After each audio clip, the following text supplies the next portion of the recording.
Hello, I'm Brian Martin, and today I'm going to be reading to you from my book, Eternity is the E in Love, Experiencing Meaning and Change the World by the Power of Love by Brian Lee Martin.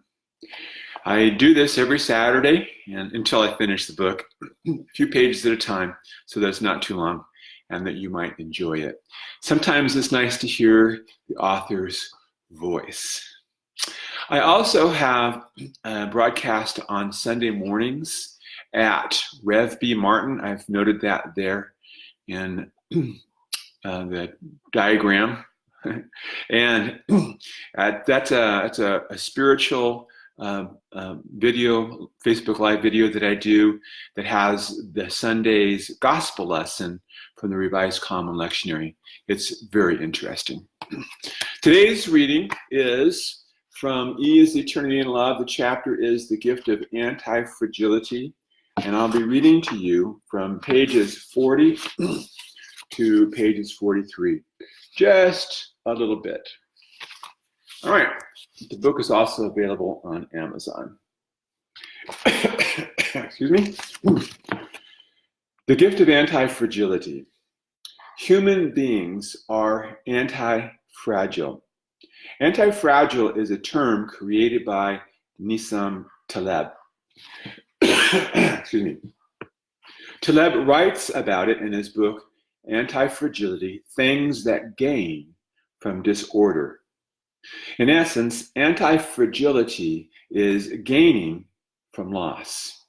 Anti-fragility is not merely returning to the pre-morbid condition, as when Phoenix rises from the ashes.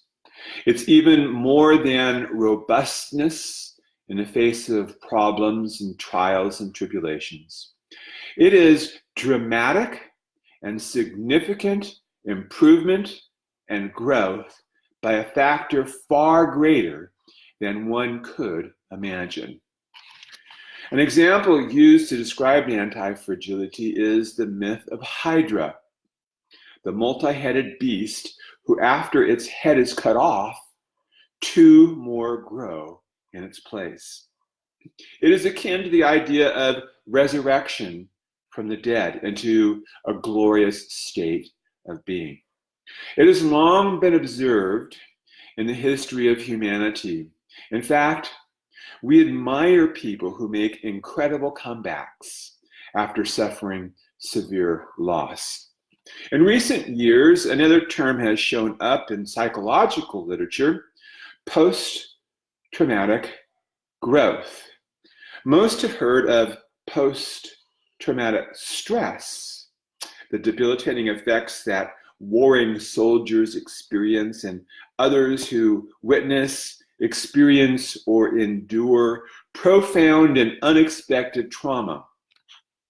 Those who experience post-traumatic growth experience completely unexpected growth, even benefit from unforeseen trauma. The fact that some experience post-traumatic growth or are anti-fragile gives hope to victims.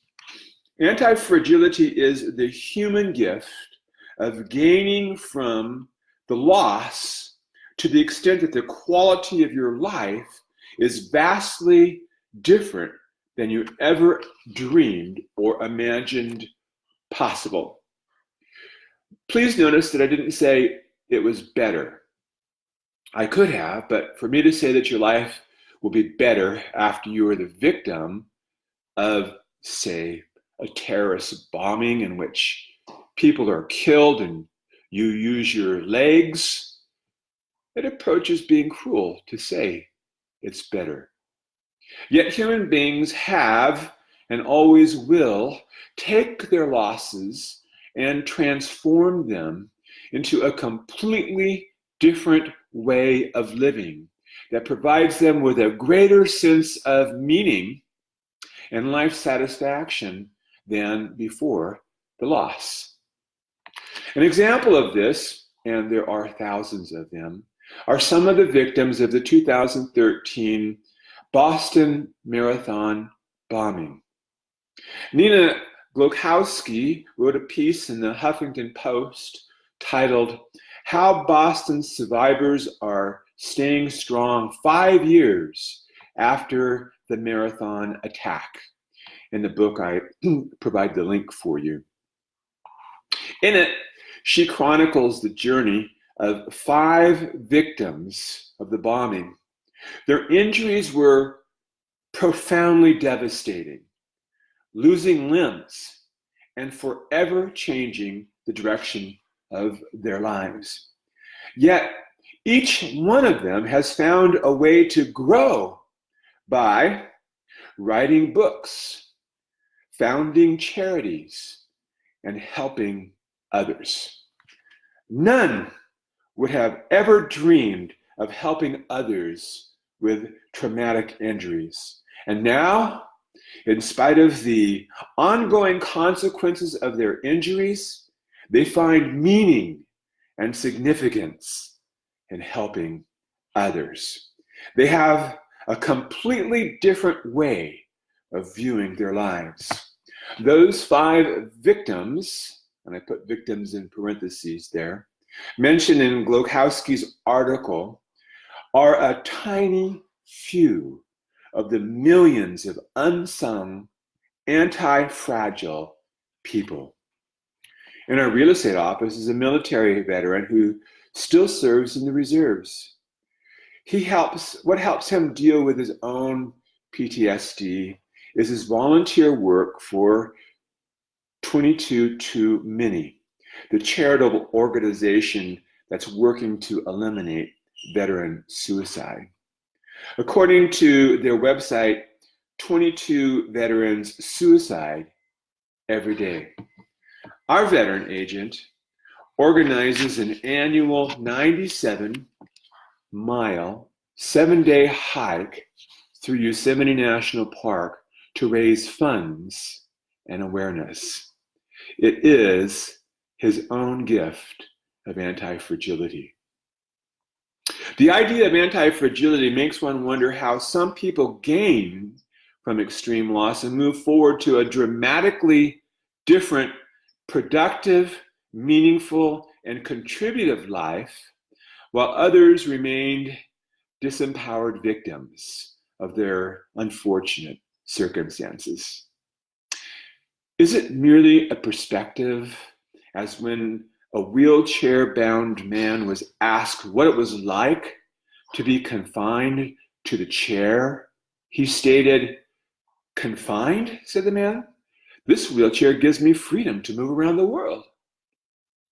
It makes me wonder how people like Jean-Dominique Boubet, the author of The Diving Bell and the Butterfly, can create such a beautiful story of his experience with locked-in syndrome, the results of a brainstem injury. His book reveals the powerful ability of the mind, even when the body is rendered totally incapacitated. Such is the nature of anti-fragility in human beings. The name of that book, by the way, is called The Diving Bell and the Butterfly. I highly recommend it. It's a short little story, and it's amazing about what the mind of a human being can do. My perspective is that feelings, emotions, and thoughts are all products of the brain chemical, electric impulses, and brain cells over which people have far more control than they realize. But is that true for all those with traumatic injuries? Perhaps these injuries are more than psychological issues, and the physical brain is altered by the trauma. I only bear witness to the fact that many people are capable of far greater things than their circumstances would normally allow them to believe. This gives me more than hope for every person who has experienced what is unthinkable to most people, that there very well could be a life worth living, a greater life experience than one can imagine, even if you're merely a normal person who's never experienced profound trauma. It is more than possible to dramatically change your world by altering the way that you think about your world, by taking control of your thoughts. There must be a million different ways to think about your life and your world. Why limit yourself to your present reality, your present way of thinking about life? Take control of your thoughts. There's far more meaning and significance in your world than you are aware of. Imagine what you could do. Human beings have the gift of antifragility, and it leads to massive, great feelings of significance and meaning. This has been from my chapter, The Gift of Antifragility, in my book, Eternity is the E in Love, Experiencing Meaning and Changing the World by the Power of Love. It's available on Amazon now. I hope that you enjoyed the reading. I find hearing the author's voice from the book to be a really great way to read. Thank you for joining me. God bless you, and I hope to see you soon. Next week even.